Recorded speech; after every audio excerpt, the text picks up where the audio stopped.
Шинэхэн бичлэгтэй тавтан нойрлоо. За бид хоёр ер нь ийм юм үзэж байна. Тэгээд ер нь бол би хоёр дүүгээ сайн хардаг тий. Үгүй тэгээд хэдүүлээ энийг үзээд ялантан гоё таарсан. Надад муухай таацлаа. Би дүүгийнх рүүгээ орчлоо. Хот дог. Манай дүү ийм байгаа. Тэгээд яа би сайн. танилцсан өөргөө мамаа басгаа нар нэгт өөрхөн нэрийг одоо. Намайг дүлгүүн гэдэг. Нэг. Дэжоди. Амина гэдэг. Вау! Chips. Одоо энийг үзэн тэгээд бичлэг хийж байгаа энийг үзээд.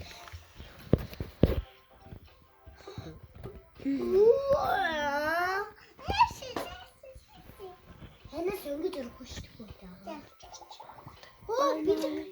За өнөөдрийн бичлэгийн түрээд дууслаа жигшиг. За тоглосон маа баяртай.